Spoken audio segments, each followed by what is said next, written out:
అందరికీ చాలామంది ఇంటర్న్‌షిప్ వచ్చినప్పటి నుంచి అడుగుతున్నారు. అసలు మీరు ఏం రిసోర్సెస్ ఫాలో అయ్యారు? మీ జర్నీ ఏంటి? దాని ముందు జర్నీ ఏంటి? అసలు అమెజాన్‌ని ఎట్లా అప్రోచ్ అయ్యారు? మీ ఇంటర్న్‌షిప్ స్టోరీ ఏంటి? ఇలా చాలా క్వెషన్స్ వచ్చాయన్నమాట. సో, ఈరోజు ఈ వీడియోలో వాటన్నిటి క్వెషన్స్‌కి ఆన్సర్స్ ఉండబోతున్నాయి. లైక్ అంటే అసలు నేను ఇంటర్న్‌షిప్ రాకముందు నేను ఏం ప్రిపేర్ అయ్యాను? ఏం ఫాలో అయ్యాను? అసలు ఇంటర్న్‌షిప్ అసలు ఎలా ఆపర్చునిటీ తెచ్చుకున్నాను? అండ్ స్టోరీ అండ్ ఎవ్రీథింగ్ ఇవన్నీ షేర్ చేయడానికి ఈరోజు సండే అయినా కానీ ఆఫీస్కి వచ్చి ఈ వీడియో షూట్ చేస్తున్నా and get a lot from this video, so please watch till the end and yeah, that's it. So without getting delay, let's get into the video.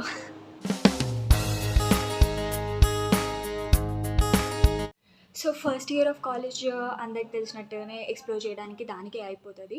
So first year అయిపోయిన తర్వాత holidays ఉంటాయి కదా మనకి, అంటే second year start అయ్యే ముందు.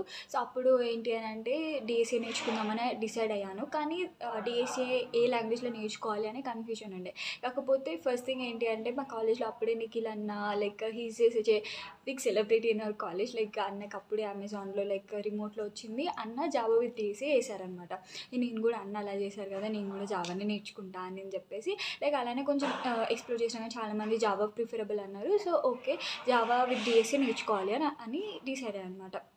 హాలిడేస్లోనే like Java with DSA చూద్దాం అంటే ఫస్ట్ జావా నేర్చుకోవాలి కదా. సో జావా అనేది యూట్యూబ్ ఛానల్స్ నుంచి నేర్చుకుంటున్నా. అది నేర్చుకున్నప్పుడు నాకు ఏమనిపించింది అని అంటే, నేను ఏ టైప్ ఆఫ్ పర్సన్ అంటే లైక్ ఊకే స్విచ్ అవుతూ ఉన్నా అనమాట ఈ ఛానల్ నుంచి ఆ ఛానల్కి. ఒక కన్సిస్టెన్సీ అనేది లేదు. సో దానివల్ల కరెక్ట్గా నేర్చుకోవట్లేదు. సో అందుకోసం ఏమనుకున్నా అంటే ఏదైనా స్ట్రక్చర్డ్ లెర్నింగ్ ఎక్కడైనా ఉంటే లైక్ కోర్స్ తీసుకుందాము అని అనుకున్నా. అదే టైంలో like Apna College Alpha 2.0 batch launch అయిందనమాట. సో అది నాకు అంటే నేను నా కాలేజ్ ఛానల్ని ఎప్పటి నుంచో ఫస్ట్ ఇయర్ నుంచో ఫాలో అవుతున్నా కాబట్టి నాకు తెలిసింది. సో ఓకే, లైక్ అంటే జావా ఉంది, నెక్స్ట్ డిఎస్సి ఉంది, అంత ప్రాపర్గా స్ట్రక్చర్డ్ ఉంది. అండ్ మనం మనీ పెట్టినప్పుడు ఏంటి అంటే కొంచెం అది ఏమంటారు ఇంకా డిసిప్లిన్గా వర్క్ చేస్తాం కదా.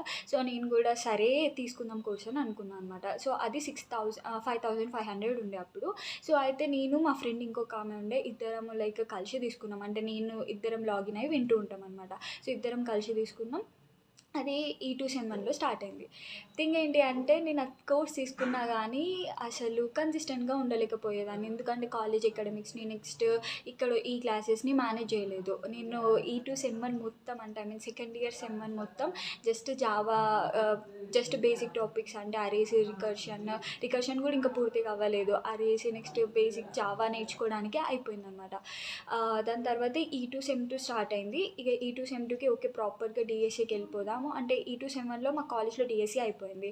సో ఇక నేను సెమ్ 2 అప్పుడు ఆల్ఫా డిఎస్సి పర్ఫెక్ట్గా చేద్దాము అని చెప్పేసి ఆల్ఫా డిఎస్సి లైక్ మంచిగా అంటే లెక్చర్స్ వినడము నెక్స్ట్ సెమ్ డిఎస్సి అయిపోయింది. బట్ అప్పటి వరకు నేను ఈ కోడింగ్ ప్లాట్ఫామ్లో చేయలేదు.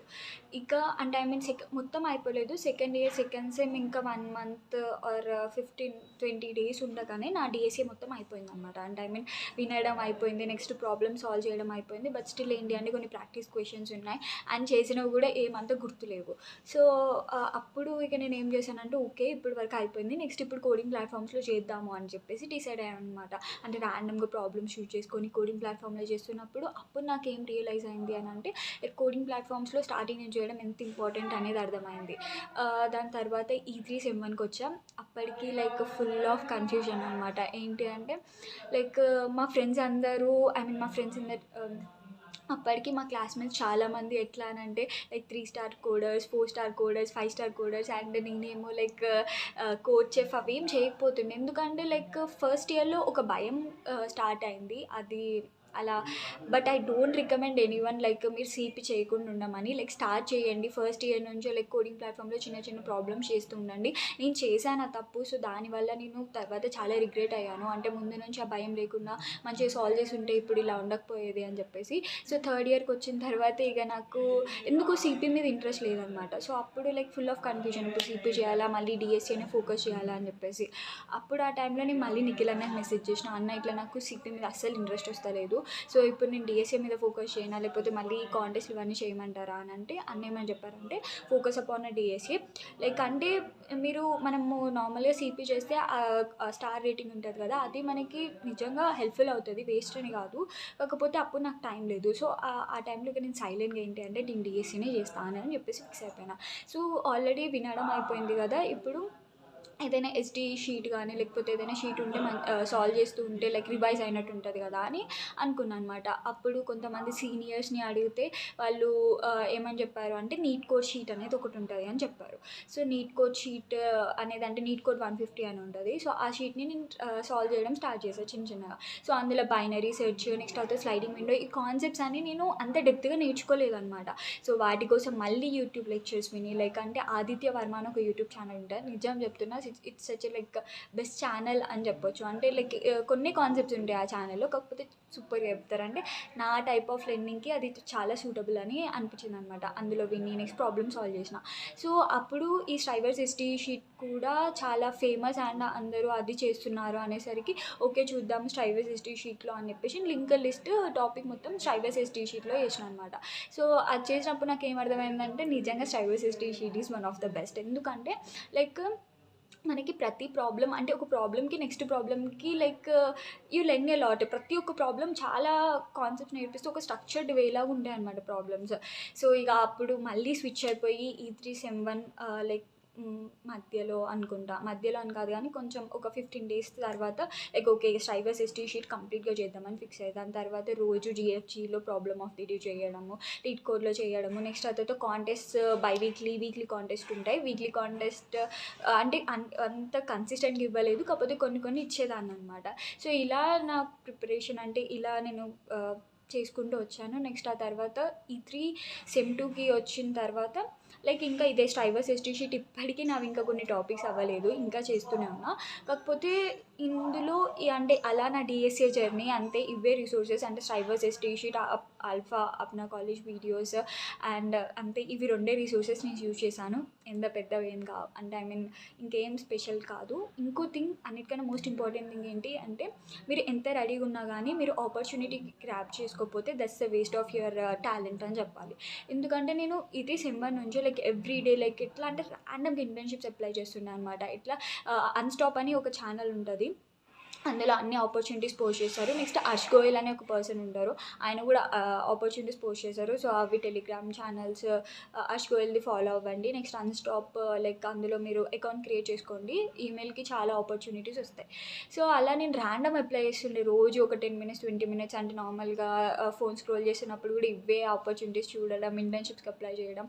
దాని ముందు ఈ అమెజాన్ కన్నా ముందు చాలా ఫెయిల్యూర్స్ ఉన్నాయి అనమాట. లైక్ వాల్మార్ట్ది ఏంటి అంటే ఈవెన్ కోడింగ్ అసెస్మెంట్ క్లియర్ చేయలేదు నేను. నాకు ఈవెన్ మైక్రోసాఫ్ట్ది కూడా నా రెస్యూమే షార్ట్ లిస్ట్ అయింది, దాన్ని కూడా ఆన్లైన్ అసెస్మెంట్ చేసా కానీ అది కూడా క్లియర్ చేయలేదు. నెక్స్ట్ ఒకటి ఇంట్యూట్ అనేది కంపెనీ ఉంటుంది, అందులో లైక్ నాకు లింక్డ్ఇన్ ద్వారా ఒక హైరింగ్ మేనేజర్ కనెక్ట్ అయ్యి నాకు అంటే ఆన్లైన్ అసెస్మెంట్ లింక్ ఇచ్చారు, అది కూడా నేను క్లియర్ చేయలేదు. అండ్ ఇలా చాలా అంటే ఇవి కాకుండా నేను ఏ ఇంటర్న్షిప్కి అప్లై చేసినా దేని నుంచి రిప్లై రాలేదు.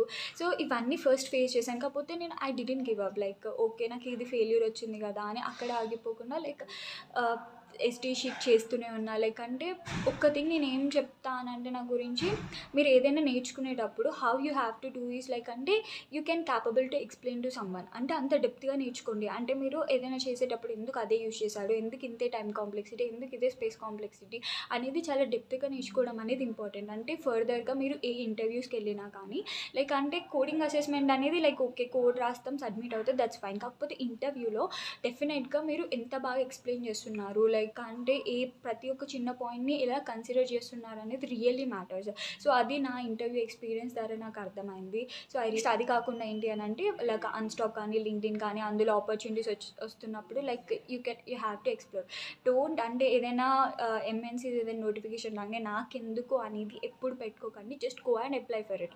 లైక్ ఈవెన్తో మీకు వచ్చినా రాకపోయినా ఏంటి అంటే you will get the experience. And మీరు ఒక్కసారి ఏదైనా కంపెనీకి అప్లై చేసినప్పుడు లైక్ మీరు ఒకవేళ మంచి ఐ మీన్ 2-3 రౌండ్స్కి వెళ్ళి మళ్ళీ మీరు షార్ట్ లిస్ట్ కాకపోయినా కానీ like that's fine.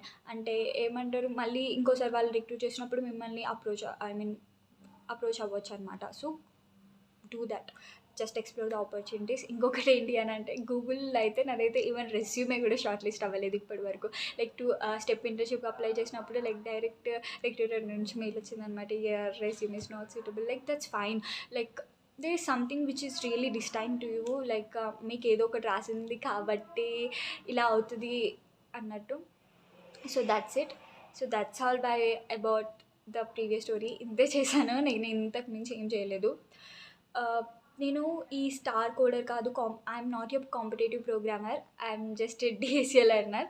But I don't recommend any one to not do CP, just do the CP. ఎందుకంటే సిపి చేసిన వాళ్ళు డిఎస్సీ అంటే CP in the sense of like it's not so different. కాకపోతే చాలా వరకు ఏంటి అంటే టైం కాంప్లెక్సిటీ మీద చాలా ఫోకస్ చేసే ప్రాబ్లమ్స్ ఉన్నాయన్నమాట, లైక్ కోచెఫ్ కాంటెస్ట్ కానీ అవన్నీ.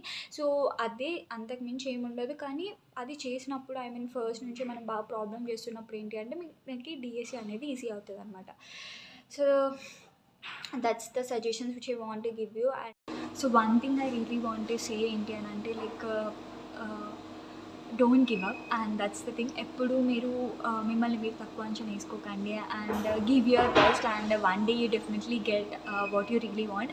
And that's the whole perspective of making this video. And I want to tell every one who is out there, like ఎవరైనా టైప్ 3 కాలేజ్లో ఉన్నా కానీ ఏమున్నా కానీ మీ కాలేజ్ బట్టి మీ యొక్క క్యాపబిలిటీని డిసైడ్ చేసుకోకండి. మీరు రియల్లీ హార్డ్ వర్క్ చేస్తే, and if you really good enough, you definitely get the opportunity. And I really want to thank Amazon, like and I really want to thank any of the MNC company ఏంటి అంటే of క్యాంపస్లో internships కానీ ప్లేస్మెంట్స్కి కానీ opportunities ఇవ్వడం. Such that ఏంటి అంటే మాలాంటి type 3 college people కూడా like we can show our capability. And Amazon is a like already కంపెనీకి వచ్చేసాను. It's been like 2-3 weeks, and it's really great learning experience. So one thing I want say, ఇప్పటి నుంచి ఎవరైనా develop చేసుకోండి. So thing is don't hesitate to ask anyone. Like మీరు ఒక కంపెనీకి వచ్చాక like you have to ask many people, and you have to be improve your communication skills. That's really important. మీరు ఒక టీంలో వర్క్ చేస్తున్నప్పుడు మీరు ఎంత బాగా కమ్యూనికేట్ అవుతే అంత బాగా వర్క్ చేయగలుగుతారు అనమాట. సో కాలేజ్లో ఉన్నప్పుడు ఇవన్నీ ఇంప్రూవ్ చేసుకోండి. వాటి వల్ల I think I'm surviving here. And every day is like learning something new in Amazon. And అమెజాన్లో ఎలా అని అంటే ఒక ఇంటర్న్ని మీరు ఇంటర్న్ మీకు చిన్న వర్క్ ఇస్తాం అలా ఉండదు అనమాట. Every one has equal contribution. So even మా మేనేజర్ కూడా like he take 2 to 3 weeks to give me project. And project ఇచ్చేది కూడా ఏదైనా ఒక వాల్యూ యాడ్ అయ్యే ప్రాజెక్ట్ ఇస్తారనమాట. అంటే they want us to contribute. So that's I really like in Amazon. And నేను ఎప్పుడో మార్నింగ్ 10కి వచ్చి 7 వరకు ఉంటాను. It's not like they want me to, because I wanted to. ఎందుకంటే నేను ఇంటర్న్ కాబట్టి లైక్ చాలా నేర్చుకోవాలి, and I want to give my best. It's a nice journey, and my team people were really good. And soon ga vastadi a day in the life of an Amazon intern. I will edit it, and time dorkadledane kaadu kaani like little busy project start ayindi kabatti. So I want to give my best in my internship. I do ilane support chestu undandi. Like we really enjoy this video. Bye. Let's meet in the next video.